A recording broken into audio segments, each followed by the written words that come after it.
Star Wars Squadrons is taking a huge risk, and to be honest, there's less hype around this game than I was expecting, but I don't think this is a bad thing, and isn't to say the game won't be incredible and attract the audience it deserves. Think I'm gonna enjoy this. There have been worse ideas, I guess.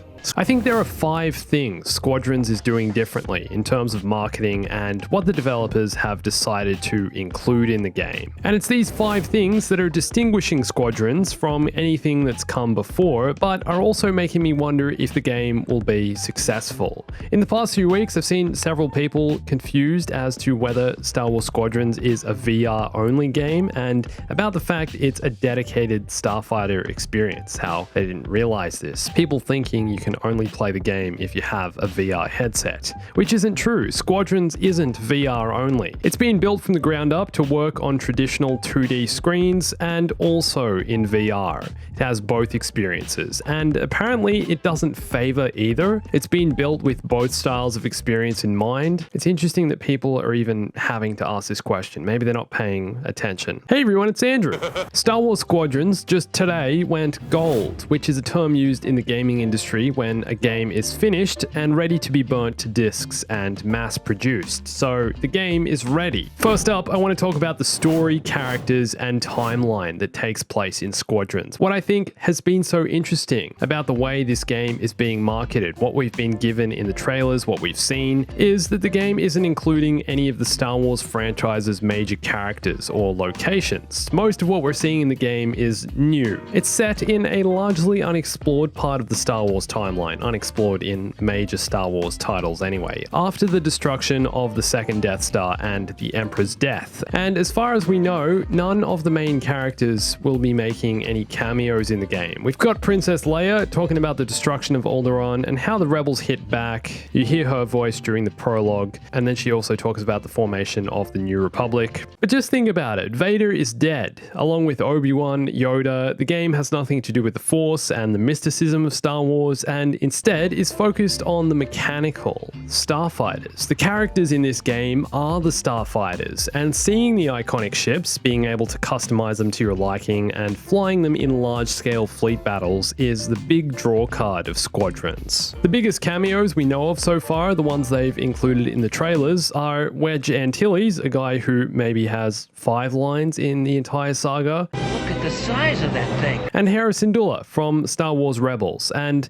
these are the characters they're using to sell the game. When you compare the marketing of Squadrons to what EA did with Jedi Fallen Order, a game that promised to take you on the journey of becoming a Jedi, that was set right after Order 66, Cal Kestis' survival was at stake, and you'd play through an era where the clone army became stormtroopers. Were there any other Jedi that survived that you'd run into along the way? These were all questions on your mind as you played through Jedi Fallen Order, and the things that immersed you in this universe, whereas Squadrons, although set after the destruction of the second Death Star, where we'll see a collapsing empire and what the rebels did to reform and regroup and start to take back power in the galaxy, it just feels like there's less at stake here. The enemy has already been defeated, and although the empire is still there, they're much weaker. Maybe you'll disagree with me, I don't know. Even though we're getting to play from both the Imperial and New Republic perspective, something I'm looking forward to, the interchangeability between the two sides, and the post-Death Star 2 events will be interesting to watch unfold, but all of this is no Order 66. I guess that's what I'm trying to get at here. And there's the decision to make the game only 5v5 in both Squadrons game modes, dogfights and fleet battles. I think a lot of people are worried that space battles will feel either small or empty, like there's not enough players. This is vastly different from what we had in Battlefront 2 Starfighter Assault, which was 12v12 with additional AI characters, so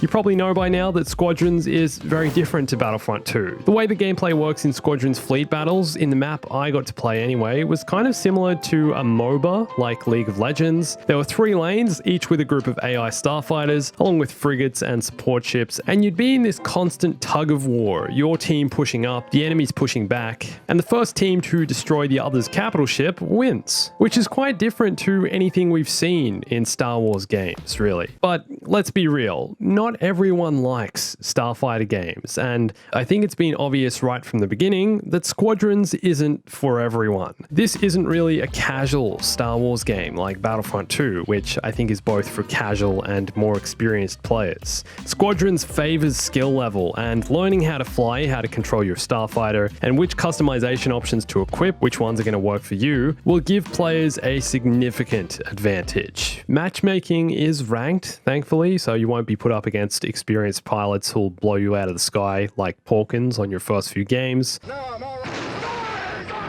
For the most part, you'll be playing against people of your skill level. That said, Squadrons is a game built for a smaller audience. It's a much smaller Star Wars game than some of the other games we've had over the past few decades, and I talked about this a few weeks ago, but with EA promising to double down on making Star Wars games in the next few years, we could be seeing more of this style of Star Wars game in the future. At the moment, we don't know of any other Star Wars games in development apart from the new LEGO Star Wars, but the LEGO license is handled by Warner Brothers and has nothing to do with EA. Oh, and there's also Jedi Fallen Order's sequel at Respawn. We know that's being worked on. I'm certain there are several other unannounced Star Wars games being kept strictly confidential by EA developers, projects that will release over the next few years, stuff we haven't heard about yet, but it seems like this approach of building a smaller, more niche, more targeted game for a specific Star Wars audience could be the way of the future for EA Star Wars titles. I think it's been interesting seeing older Star Wars fans more excited about Squadrons than younger fans in some cases. A lot of people who played the old X-Wing and TIE Fighter flight sim games back in the 90s seem to be really interested in Squadrons, really looking forward to it. It's a game that's made with those Star Wars fans in mind. A lot of the developers played those games back in the 90s. But it's also trying to attract a younger audience that are interested in starfighters. Battlefront 2 was the game for every Star Wars fan. Jedi Fallen Order, a single-player Jedi experience, although slightly more niche than Battlefront 2, still has a larger target audience, whereas Squadrons, starfighter vehicles only, this game is made for a very specific type of Star Wars fan. And considering the resources invested into developing a game like this, the amount of development work and years put into video game development, I just hope it pays off. What are the risks of building a smaller game? Less resources and years invested, but also possibly less return,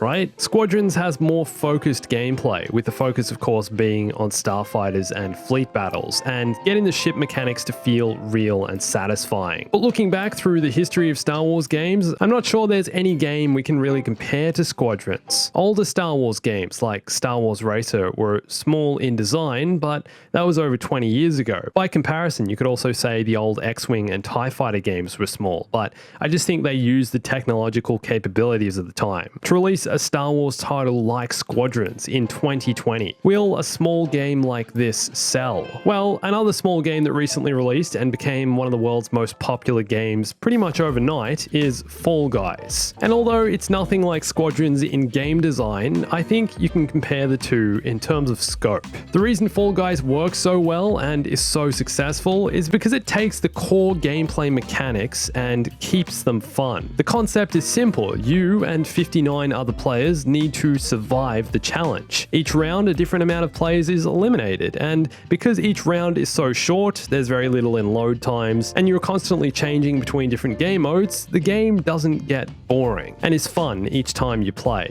So, can Squadrons do the same? A small game with a focus on gameplay. Squadrons is placing emphasis on the customization system and unlocks for each starfighter and faction. The fact there are around 60 mechanical customization options for starfighters with 7 different slots for customization and 4 different classes per side, experimenting with different weapons and shields and engines and everything else is what the developers hope will keep Squadrons from feeling repetitive.